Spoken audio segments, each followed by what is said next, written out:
Wisdom is the lost property of the believer. Wisdom is the lost property of the believer. Wisdom is the lost property of the believer. The purse of wisdom. The purse of wisdom. Alhamdulillahi Rabbil Alameen, wassalatu wassalamu ala Sayyidil Mursaleen, amma ba'd fa'udhu billahi minash shaitanir rajeem, bismillahir rahmanir rahim. As-salatu wassalamu alayka ya Rasulallah, wa ala alika wa ashabika ya Habiballah. As-salatu wassalamu alayka ya Nabiyallah, wa ala alika wa ashabika ya Nurallah. Dear viewers of Madani Channel, welcome to the series Pearls of Wisdom. Today, my topic is agonies of death. Before starting our topic, let's listen to an excellence of reciting Salat ala Nabi sallallahu ta'ala alayhi wa alihi wasallam. We'll listen to the excellence of Salat ala Nabi mentioned on page 201 and 202 of a 271 page book named Abe Kausar, publication of Maktabatul Madina, and make sure you make a firm intention to recite Durood Sharif in abundance. It is stated, one patient was in the state of agony of death. That is, he was about to die. His friend came to him for the purpose of nursing. Having seen his condition, he asked about the agony of death. I am not feeling any pain, the patient replied, because I have heard from the scholars that the one who recites Durood Sharif in abundance, Allah Azza wa Jal will relieve him from the agonies of death. Subhanallah. Sallu ala al-Habib sallallahu ta'ala ala Muhammad sallallahu ta'ala alayhi wa alihi wa sallam. When Sayyidina Isa Ruhullah ala Nabina wa alayhi salatu wa salam passed by the grave of the son of Sayyidina Nuh alayhi salam, Sayyidina Sam, the Bani Israel said, O Ruhullah alayhi salam, pray in the court of Allah Azza wa Jal that He bring back Sayyidina Sam to life so that we may hear some facts about his death. So Sayyidina Isa Ruhullah ala Nabiyina wa alayhi salatu wa salam performed 2 rakat of salah beside his grave and prayed for him to be brought back to life. Allah Azza wa Jal brought him back to life. Sayyidina Sam stood up, removing dust from his head. His beard and hair on his head had turned white. Sayyidina Isa Ruhullah ala Nabina wa alayhi salatu wassalam inquired, how did your hair turn white, whereas it did not so in your time? He replied, Ya Ruhullah ala Nabina wa alayhi salatu wassalam, when I heard the sound of your voice, I thought that the day of resurrection had arrived. My hair turned white in fear of that day. Sayyidina Isa Ruhullah ala Nabina wa alayhi salatu wasalam asked, how long have you been here? For 4,000 years. But I have not been relieved of the bitterness and severity of my death, he answered. Dear viewers of Madani Channel, have you observed that Sayyidina Sam was the son of a glorious and courageous Sayyidina Nuh alayhi salam, and he was amongst a few people who brought faith in Sayyidina Nuh alayhi salam. But his hair turned white with the fear of the hereafter when Sayyidina Isa Ruhullah ala Nabina wa alayhi salatu wassalam commanded him to come out, and the severity of death was not revealed even after 4,000 years. On the other hand, look at our pathetic condition. Our scale is empty of good deeds. We excel in accumulating abundance of sins. No one can compare with us in disobedience to Allah Azza wa Jal, passing our days and nights committing sins. But alas, we have no fear of the severities of death. Remember that this stage of agony of death is very severe. Wake up from the heedlessness for the sake of Allah Azza wa Jal and repent of your sins and fear Allah Azza wa Jal, lest you should face the severities of agony of death due to sins. A best source of repenting of your sins, earning virtues and for having determination to do good deeds is the Madani environment of Dawat Islami. Associate yourself with the Madani environment. By the blessing of the company of the devotees of Rasul, you will develop the mindset and a yearning to carry out good deeds and refrain from committing sins. Sallu ala al-Habib, sallallahu ta'ala ala Muhammad, sallallahu ta'ala alayhi wa alihi wa sallam. Dear viewers of Madani Channel, undoubtedly, death is inevitable and undeniable. Every soul that has experienced the taste of life shall also taste death, no matter who they are, whether rich or poor, king or minister, watchman or shopkeeper, professor or ignorant student, religious scholar or illiterate, spiritual guide or disciple, Muslim or non-Muslim, whatever the rank or status one possesses, one will have to experience the taste of death. Death will come to each and every one of us, and no one can escape it. Whenever we may manage to go in the world, and no matter what effort we put to escape death, we cannot avoid death. The subject death has been discussed in many places in the blessed Quran. The Holy Quran says, translation of Quran, Kanzul Iman, every soul must taste death. The renowned and respected commentator of the Quran, Mufti Ahmad Yar Khan Rahmatullahi Ta'ala alayhi, has stated in the interpretation of the blessed verse, whether it is a jinn or an angel or a human, everyone except Allah Azza wa Jal has to experience death, and everything is mortal. The blessed Quran also states in another place, translation of Quran, Kanzul Iman, death will come to you wherever you may be, even if you are in strong fortresses.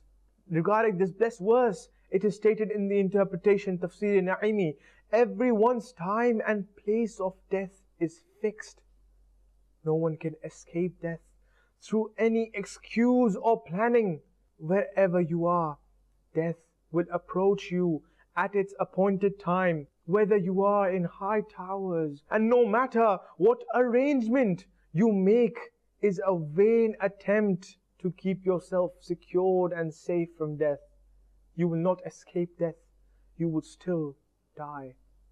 Dear viewers of Madani Channel, we come to know that the day of death is fixed.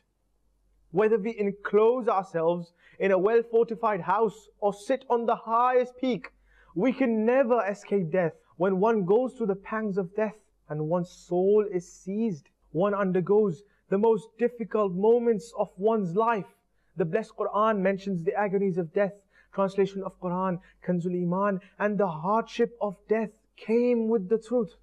This is what you were escaping from.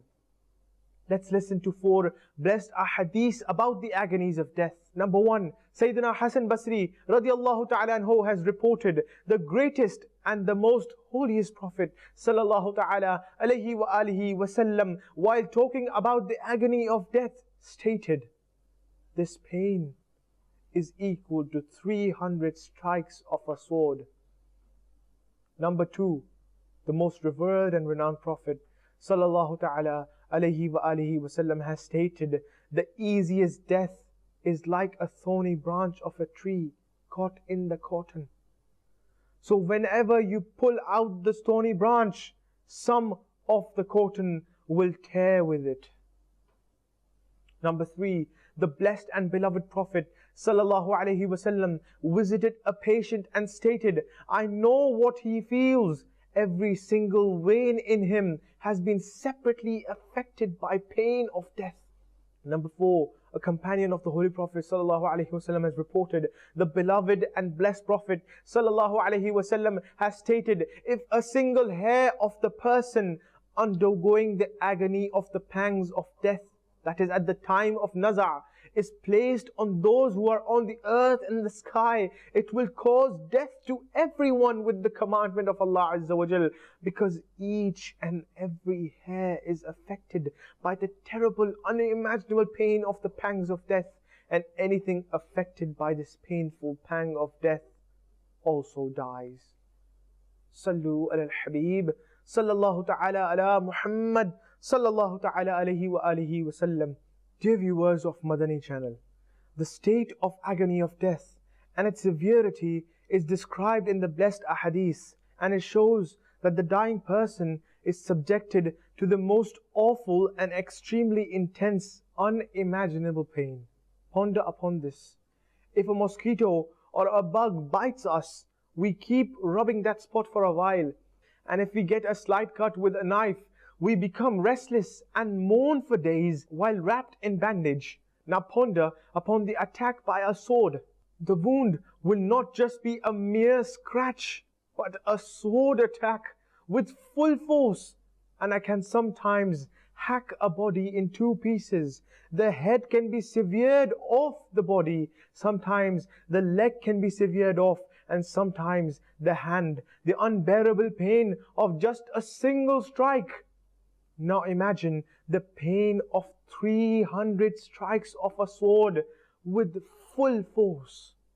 A hadith states, each pang of death is more severe than 1,000 strikes of a sword.